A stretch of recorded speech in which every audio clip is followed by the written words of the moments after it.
Harmamakad channel Sig Mike de Gimeampano Patram Okchabagalon and Nicole on Kurumzari Madinga Sifonki Papauchis in the Gimaruba headline Singama de Maruba Paus in Pudun Luxury Tabishi. Kamelok Chintaki cookies in a no way round Gak Tarakre.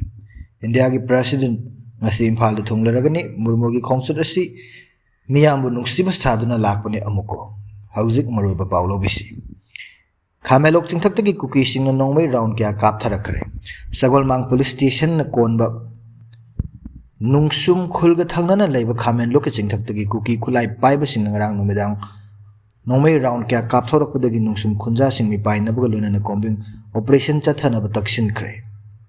In 2023 gi May 3 degi Mihat Mipunyaun Chataraki Irang Madam Oiriga President Rule Tamjin Kraba Tama Palgi Matung the India ki President Draupadi Murmur Numinigi Concert the state as the Hayang Impala Tungla Ligadovni. State as the President Rule Tam Kraba Matung Tampaka Taina and Ladyba, Jingi Mafam sing the Nome Makol Matam Sang Tana Rudrabani, Police take Pamba Pound hanging around Nomidang Puntara Makairom Tarakpa Adwaida, Kamelok Ching the labor Mapama the cookie Kulai Pibas in the Nome round Kia Kap Topu Makol Kunjas in Taki. Mamai Kapaki Makol Dutab the Ginusum Kulgi area the Ladyba State Police CRPF Kangbuna, toning the Batodok Tok Nabamato Tava Jackson Tarang Sing Lokatki. Kuki Kulai Pibasing no make up Torokiba Mafam Adugi, Mike Rom that labor Kongbal Tankul Kungi area the AR came Ama Lady Bani Kul Adugi Matak Tangba Chingi Chingmai the low kind of poppy box and Taribani. No make up Toropagi Chapchaba Madam Kangbangam Dribus Tariba Poppy sing Adu Lokpagi Matam Europana Kanagumba Amatamapam Adu the Jangsil Laknava, Kuki Kulai Pibasing no way. Kaptorokpa oirambasu yai haina nungsumgi khunjasina fongdok narakli nungsum khulgi mara paibi amana hai kuki khulai paibasina nomai kaple haiba khangnabasu manak nakpada leiraba security force na karigumba khongthang amata lokhattaba asi pende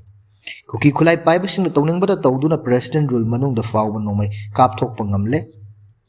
masida government ki governor gi lengak asina karigumba thabak amata lokhattana leiba asi state asida president rule thambagi wahan thokle hendrai Government Chapchaba Warusin Ama Purakpangam than a lady by Irang as the land general Kunja Singna, Masagium the Hanjanaba, Horak Lava Matamasida Siguma Todok Torokba, Asina Kunja Sing Chinkong the Leva Masagilam the Jangdun Tabak Sugi Akiba Pogner Highness to Mera by Visna Fondorokli. Maraxida International Human Rights Day Mango in December Mapandigi Numidang Puntara and Nimpo Adwa the Kamelok the Jin Kuki narco terrorism at a accumulated no way round Kia Kapsorokre Haina, Kundrakum Kendra Youth Organization Kuyok na Fongdokre. Jin Kuki narco terrorist in Sataragli Batong, Asigi Matang the Manipur President Rule Sarkarna, Masigi Chapsaba Daita do Pugodabani. Howdo Asigi Matang the Kundrakum Kendra Nungsum Amadi. Uyung Poki Miam Ahoba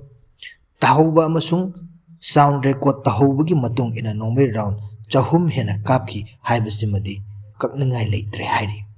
Barat Sarkana Lamdam Asig Yellow Me Miamgi Matakta Genocide War Ama Araba Miku Power Satanabacin Cookie Narco Terrorist in Kankatuna Tamli Haibasi suspension of Operation Shuna Nauna Kuyek Pina Kibatong Adu Kaknatana Ta Asigi Mapangi Kamelok the automatic weapon sing season Aduna no may cap kiba asin Amukahena Mayek Singale.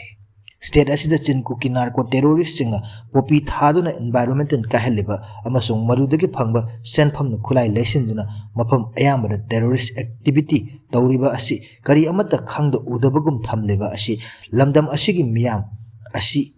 Hing but Wakigani Hinasu Kuyoki Gerald Aduna Makatan Banki Nakalamarom than India President Nasi Impala Tunglaragani India President Draupadi Murmur Nigi Concert the Haying December Tarama Toida Impala Tunglabaga Loinana December Tarani Toida Impalgi Nupilan Memorial Complex of Bang Tokadaba Marfuga Taruk Subanupilan Gitorum Saruk Yargani Hari President Murmurgi Concert Asiga Mari Lena Manipuri Kunung Impal Akanbamong the same Sabalon Tongan Department Amasung Agency Singapore Kusam Naduna Tabakya Paikali President Impal Hek Tong Labada Guard of Honor Pibagalona Puariga Sagon Nariba Impalgi Polo Ground Mapal Kangjebung the Polo Exhibition Mess Amai Yengani Sangolson Numitkin Nungtil the Manipur government mahakpu ikai khumnaba utpa oina city convention center Imphal the pangthokpa civic reaction thoram ama President Draupadi Murmu saruk yagani thoram aduda center na awang nongpok lamdam na miyin thamle haibadu utpa oina President na tongan ba development project sing urep uyung tambaga loina na sangagani hairi tha asigi Taranithoi the President and Nupilan Memorial Complex in Palchatuna, Manipuri, Tauna Lairaba, Nupising in Mapam the Ikai Kumnabu Utkani. Masikitung Nagasing and Namna Kundaba Senapati District Chatuna, Miam Gitauram the Wangang Bagalon and the district Adu the Pakat Bamus and Pakat Kadaba Project Yagi Urepuyung, Tamguni Haina, Amasung Sangagani Haina Paudamki. President Khongchat asigi mari lena Imphal gi Biri Tikendrjit International Airport tagi Nupilan Memorial Complex 5 kilometer tare Chongba lambi gi nakal animakta nawna semjinba machu sangba amasung machu makhal kaya gi firal sing thetle airport tagi hauraga mahakna chatkadaba lambi sing mahakpa taramna okpagi achawa banner kya thetle chahi khudingi December 12 asi Nupilan ningsing thoram pangthokli ing 1904 amasung 1939 the British ki colonial policy singi Mayok the Manipur Nupi sing Masagi Hak Amadi dignity Kanjanaba Nupi sing Luchingba Kongjang Ani Changsin Kiva Adu Ningsing no Nupilan Ningsing Numit Asi Pang Thokpani. Marakasida India ki President Khongchat Asi Tha Ahumgi Manung the India ki Khwaidagi Maru Oiba Khongchat Amani Hokiba September Tara Homdoida India ki Prime Minister Narendra Modi Manipura Lakiba Lairabani. Nakalamarom the Sum Murmurgi Khongchat Asimea Nungsiba Sadana Lakpani Hana Amukona Fong Dokre. Ramsigi Matang Samlapa Powdum Kra Thamjake Tabishi. India President Draupadi Murmur Manipura Lakado Khongchat Asilamdam Asigi Meam Nungsiba Sadana Lakpani Mahaki Khongchat Asidamiam Nakarisho Asatonga Late Hana Amukogi President Surok Haibam Sanjoina Fong Dokre. Wafa Masing Asilamdam Masigi Tongan Balup Mangana Matang Sidna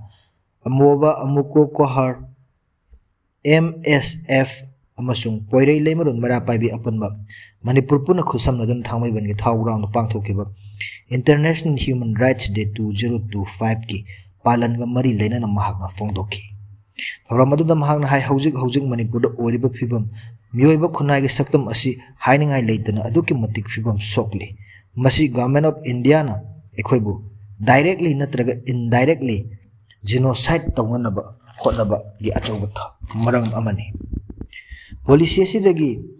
fundamental right kya loba fangnabagi damak pangthokpa mifam amani malemgi anisuba lan loikraba matung linkhatkiba United Nation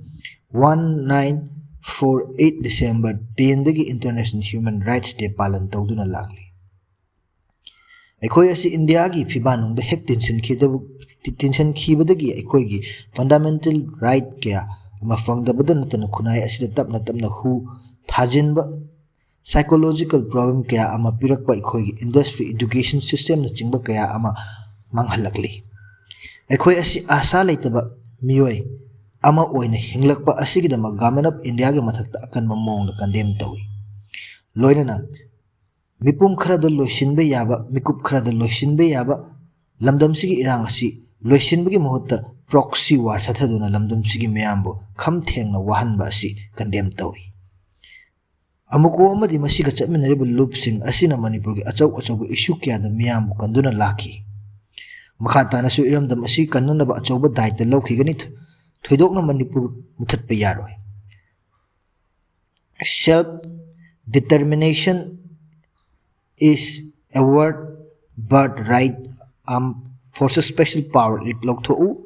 police singna micham hatpa lephallu asina main agenda orga ngasi palan asi pangthokpani haiki mahakna makhat tan hai lebak asi awang nungpo ki region asida leiriba miyoi million nifuga mangarom asi India laingakna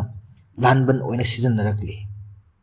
mainland India na ikhoibu hanthaba ni yengbibada natana kaidonungda Manipur khunai asi nungsiba yade haibasu khangi state asida divide and rule policy ethnic class thoganba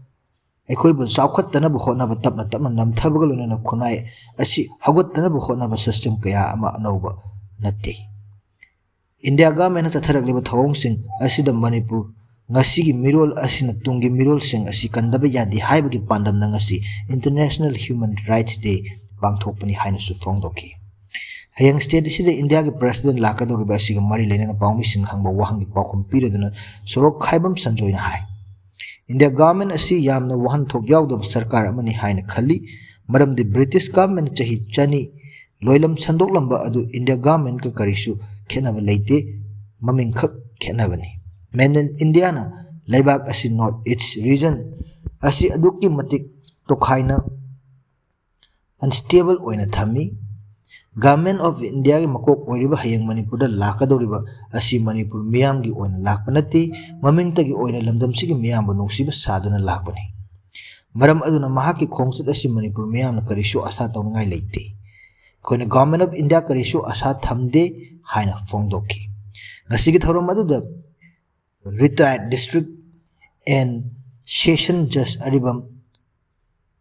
नौक्तु शरीना अमोबा के president युमखाइबम Kunjarani कोहार के chairman Phulindro Konsam MSF के president Hijam Roshan अमसुंग पोइरई लैमरोन मेरा पाइबी अपुनबा लुप के president Suraisam Memcha लैमना presidium member ओइना सरुक याकी पांथोखिबा थौरम अदुदा department of political science DMU की assistant professor doctor Arambam Noni अमसुंग department of political science GP woman college DMU की head associate professor doctor Konthoujam Inder Kumar resource person ओइना सरुक याकी थौरम अदुगा मरी लेना human rights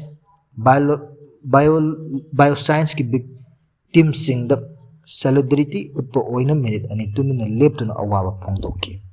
ngasi ngasi nongmagi maroiba headline sing madu maroiba pausing tabiriba singbo amko khurumjari channel asibu nungsibiduna like share amadi subscribe toba kawbiga no haibu loinana matang swaida ten sinjari